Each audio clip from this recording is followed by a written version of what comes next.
ഈ ദുർഗ് റെയിൽവേ സ്റ്റേഷനിൽ അന്ന് നടന്ന സംഭവത്തിൽ നമുക്കറിയാം, ജ്യോതി ശർമ്മ എന്ന് പറയുന്ന ഈ ബജ്രംഗ് ദൾ പ്രവർത്തക ആ സിസ്റ്റേഴ്സിന്റെ കൂടെയുള്ള പെൺകുട്ടികളെ കരണത്തടിക്കുന്നുണ്ട്.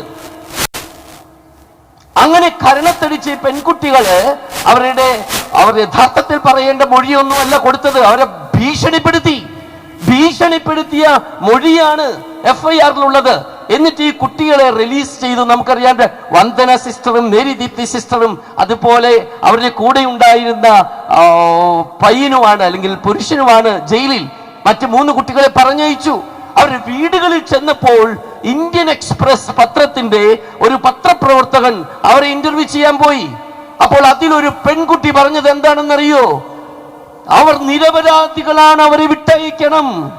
കാരണം ജ്യോതി ശർമ്മ എന്ന് പറയുന്ന ഈ ക്രൂരയായ സ്ത്രീ ഞങ്ങളുടെ കരണത്തടിച്ചപ്പോൾ, ഞങ്ങളെ ദേഹോപദ്രവം ചെയ്തപ്പോൾ ദീപ്തി സിസ്റ്ററും വന്ദന സിസ്റ്ററും പറഞ്ഞത്, ഞങ്ങളുടെ ഈ മക്കളെ നിങ്ങൾ തല്ലരുത്, ഞങ്ങളെ തല്ലിക്കോളൂ. പ്രിയമുള്ളവരെ, അതാണ് സിസ്റ്റേഴ്സിന്റെ മനസ്സ്. ഞങ്ങളുടെ കുട്ടികളെ തല്ലരുത്, ഞങ്ങളെ തല്ലിക്കോളൂ എന്ന് പറയുന്ന ആ ആർജവമുണ്ടല്ലോ, അത് ക്രിസ്തുവിന്റെ ആർജവമാണ്. അതാണ് ആ സിസ്റ്റേഴ്സ് ഇന്ന് അവിടെ ജയിലിൽ കിടക്കുമ്പോഴും എനിക്ക് തോന്നുന്നു നമ്മളെല്ലാവരും കൂടി അവർക്ക് വേണ്ടി പ്രാർത്ഥിക്കുന്നു, അവർക്ക് വേണ്ടി വേദനയോടെ പ്രാർത്ഥിക്കുമ്പോൾ ഈ കാര്യം ഓർക്കണം. എന്നിട്ട് ആ പെൺകുട്ടി പറഞ്ഞത് എന്താണെന്നറിയോ? എനിക്ക് 4 സഹോദരിമാരുണ്ട്, എൻ്റെ അമ്മയുണ്ട്, എനിക്ക് കിട്ടുന്ന വെറും 250 രൂപ കൊണ്ട് എൻ്റെ കുടുംബത്തെ മുന്നോട്ട് കൊണ്ടുപോകാൻ സാധിക്കുന്നില്ല. ഒരു ദിവസം പണിക്ക് പോയാൽ കിട്ടുന്നത് 250 രൂപയാണ്. നിങ്ങൾ നോക്കണം, ഛത്തീസ്ഗഡ്, പുരോഗമനം, മേക്ക് ഇൻ ഇന്ത്യ, ഇതൊക്കെ പറയുന്ന ഈ സംസ്ഥാനങ്ങൾ, ഏത് പാർട്ടി ഭരിക്കുന്ന സംസ്ഥാനം നമുക്കറിയാം.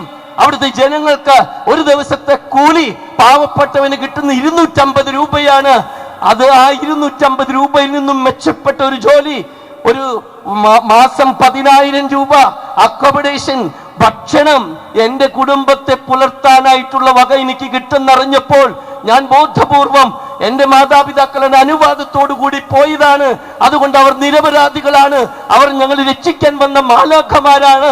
ആ മാലാഖമാരെയാണ് നിങ്ങൾ ജയിലിൽ തുറങ്കലിൽ അടിച്ചിട്ടുള്ളത്. പ്രിയമുള്ളവരെ, മാലാഖമാരായിട്ട് നമ്മുടെ പെങ്ങന്മാർ, ഞാൻ ഇപ്പോൾ ഇവിടെ നിന്നുകൊണ്ട് നിങ്ങളുടെ എത്ര സിസ്റ്റേഴ്സ്, പെങ്ങന്മാർ, അനുചിത്തിമാർ, ചേച്ചിമാർ ഈ ഉത്തരേന്ത്യയില് ഇവിടെ ഷിജോ മാത്യു സൂചിപ്പിച്ചതുപോലെ നരക തുല്യമായിട്ട് ജീവിക്കുന്ന ഈ പുരോഗമന രാജ്യം, നമ്മൾ പുരോഗതിയെ കുറിച്ച് നമ്മുടെ കേന്ദ്ര സർക്കാർ പറയുന്നതിന് എന്തുമാത്രം പൊളിവചനമാണിത്, പൊളിവചനം. അത് നമ്മൾ നോർത്ത് ഇന്ത്യയിൽ പോകുമ്പോൾ നമുക്ക് കാണാം. നമ്മുടെ ഇടതുപക്ഷ സർക്കാരിന്റെ മന്ത്രിമാർ ഉൾപ്പെടെ അവിടെ പോയി. ഞാൻ തൊട്ട് പോരുന്നതിനേക്കാളും മുമ്പ് നമ്മുടെ പ്രിയപ്പെട്ട അങ്കമാലിയുടെ MLA റോജി മാത്യുവിനെ വിളിച്ചിരുന്നു. അദ്ദേഹം പറഞ്ഞതെന്നറിയോ? 53 സിസ്റ്റേഴ്സിനെ ഇന്നലെയും കണ്ടു, ഈ ദിവസങ്ങളിലൊക്കെ കണ്ടു. ഇവിടെ മഞ്ജു ഇരിക്കുന്നുണ്ട്, ഇവരുടെ കുടുംബക്കാരും അവിടെ ഉണ്ട്. അപ്പോൾ പറയാം, എല്ലാ ദിവസവും ഞങ്ങൾ പോയി സന്ദർശിച്ചു വെച്ച 53 ജയിൽവാസികൾ ഒറ്റ മുറിയിൽ കിടന്നുറങ്ങുന്ന രംഗം, ചങ്ക് തകർക്കുന്ന രംഗമാണ് പ്രിയമുള്ളവരെ.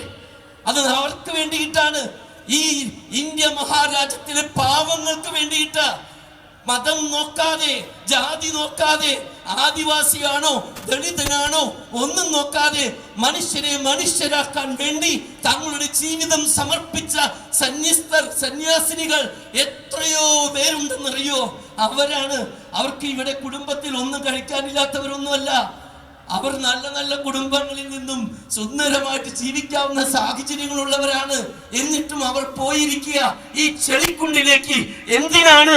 ഈ മേക്കിംഗ് ഇൻ ഇന്ത്യ എന്ന് പറയുന്നതിനപ്പുറത്ത് ഈ മേക്കിംഗ് ഹ്യൂമൻ ബീയിങ്, അതാണ് മേക്കിംഗ് ഹ്യൂമൻ ബീയിങ്.